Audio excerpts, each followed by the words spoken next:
Saviez-vous que l'Afghanistan était le pays d'Asie avec la démographie la plus dynamique? Peuplé de seulement une dizaine de millions d'habitants au début des années 90, il en compte près de 40 aujourd'hui et devrait atteindre les 80 millions vers 2045.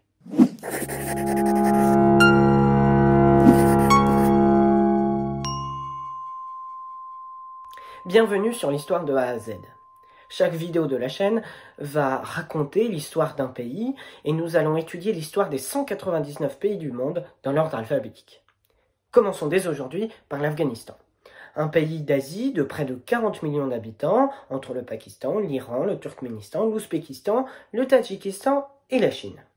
C'est un pays extrêmement divers puisque les sommets de l'Hindu-Kush à l'est s'élève jusqu'à 7492 mètres d'altitude, tandis que le sud est essentiellement couvert de désert. L'Afghanistan a été peuplé il y a environ 100 000 ans, lors des migrations indo-iraniennes. Les peuples qui s'y installèrent chassent essentiellement le cheval et le mouton. C'est une région assez inhospitalière qui reste peu densément peuplée.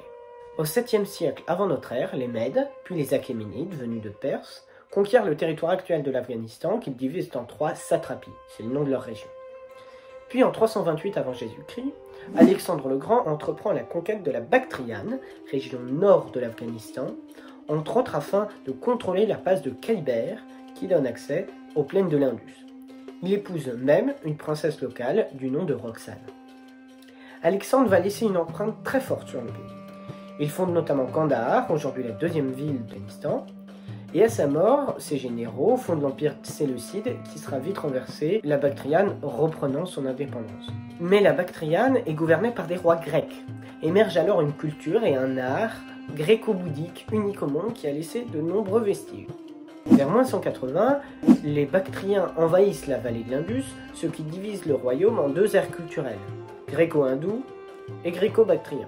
Les Parthes profitent de cette division pour contrôler la région à partir du 2e siècle avant Jésus-Christ jusqu'au 3e siècle après Jésus-Christ. Mais ils se contentent grosso modo de prélever des impôts. Cependant, c'est sous leur domination qu'a lieu une importante migration venue de Chine. Les Yuexi, peuple caucasien du Xinjiang, poussés par les Wusun, autres peuples chinois caucasiens, traversent les montagnes, s'installent en Bactriane et fondent en l'an 30 de notre ère l'empire Kushan. Les Kushans, qui sont toujours appelés l'empire Yuexi par les Chinois, adoptent l'alphabet grec. Surtout, c'est à ce moment-là que le bouddhisme se développe dans la région, supplantant les croyances gréco-hindoues qui prévalaient jusqu'alors. Peuple de marchands, les Kushans vont fonder un empire prospère grâce au développement de la route de la soie au même moment, et ce sont d'ailleurs probablement eux qui exportent le bouddhisme à la cour des Han en Chine, au 1er, 2e siècle après Jésus-Christ. Puis au 3e siècle, comme souvent dans son histoire, l'Afghanistan retombe sous la domination iranienne des Sassanides, ce jusqu'au 7e siècle. Les premières dynasties arabes, des Abbassides et des Omeyyades, tentent vainement de convertir les populations locales à l'islam. Pendant ce temps, Kaboul, cité indépendante, devient une ville riche grâce au contrôle de la fameuse passe de Khyber et donc au commerce entre la Perse et l'Inde. En 861, un chaudronnier venu de Balkh, dans le nord de l'Afghanistan, Yaqub ben Laït as-Safar, fonde la dynastie des Safarides. C'est donc un empire local qui parvient à diffuser l'islam sunni. Un siècle plus tard, un esclave turc, Alptegin, se rebelle et fonde l'empire ghaznévide à Ghazna, près de Kaboul. C'est à peu près à ce moment-là qu'émerge le terme d'Afghanistan, littéralement le pays des Pashtuns, les Pashtuns étant l'ethnie principale d'Afghanistan, le terme d'Afghan signifiant probablement au départ cavalier, ce qui n'est pas surprenant puisque les Pashtuns étaient des nomades qui raffolaient notamment du jeu du bousketchi, lors duquel 2 équipes de 10 cavaliers s'affrontent. Une carcasse de chèvre en général est jetée, et le cavalier qui parvient à s'en saisir, ce qui est déjà très difficile, doit marquer un but, souvent à plusieurs kilomètres, et revenir le tout sous les coups de fouet de toute l'équipe adverse. À propos du bousketchi, je vous recommande la lecture du formidable roman de Joseph Kessel, Les Cavaliers. Mais revenons à l'histoire de l'Afghanistan. Au XIIIe siècle, les Mongols détruisent presque toute la région. Et les malheurs s'accumulent, puisque l'Afghanistan est une des premières régions du monde à être touchée par la peste noire, dont l'origine se situerait entre l'ouest de la Chine et le Kirghizistan. Tamerlan, le Mongol, capture Hérat en 1380, qui devient la capitale du puissant empire timouride. Sa richesse provenant notamment de la viticulture le long du fleuve Arirud. Globalement, au cours des siècles et des dominations étrangères, l'Afghanistan reste une terre très difficile à contrôler et relativement autonome.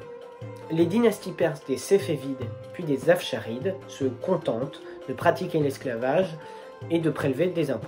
La pratique du bacha-bazi est notamment très courante. C'est une sorte d'esclavage sexuel de jeunes garçons prépubères qui faisaient des performances dans des fêtes auxquelles les femmes n'étaient pas conviées.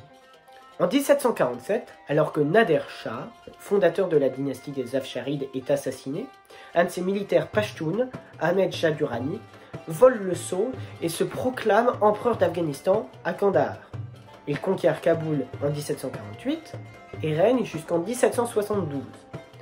Ahmed Shah Durrani est aujourd'hui considéré comme le père de la nation afghane. Son succès militaire reposait sur la concurrence qu'il faisait jouer entre les différentes ethnies qui composaient son armée. Et cela a mené à une fuite en avant dans les territoires puisqu'il devait les laisser piller, ce qui a mené jusqu'au sac de Delhi en 1757. En 1823, Dost Mohammed renverse la dynastie des Durrani et fonde l'émirat d'Afghanistan avec la dynastie des Barakzai. Cependant, dans la première moitié du XIXe siècle, l'Afghanistan perd progressivement sa place dans le commerce mondial du fait de l'émergence de nouvelles routes commerciales maritimes avec l'Empire britannique et par les plaines au nord avec l'Empire russe. Toutefois, si le pays s'appauvrit, il obtient enfin une unité culturelle et religieuse autour du sunnisme. Ce siècle fera surtout de l'Afghanistan le terrain de ce que les historiens ont appelé le grand jeu entre les empires russes et britanniques.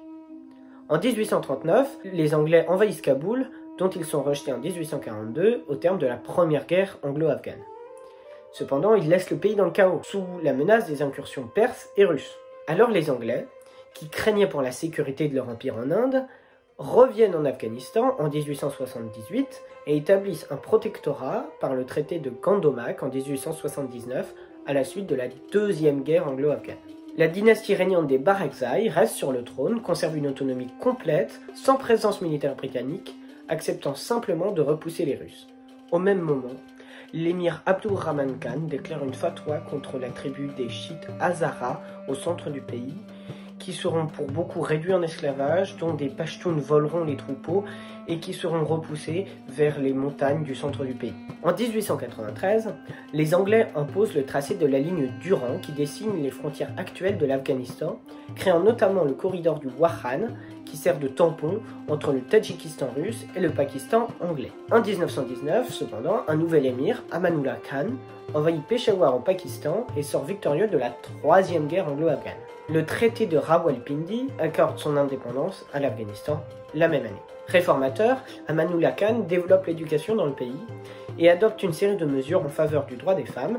Il abolit notamment la polygamie ainsi que le port du voile, interdit le mariage sans le consentement des femmes et instaure un âge minimal au mariage. Il abolit l'esclavage en 1923 et s'autoproclame roi en 1926. Mais ces réformes ne plaisent pas du tout aux Pashtuns réactionnaires, notamment de la tribu des Ghilzai, qui le chassent du pouvoir en 1929.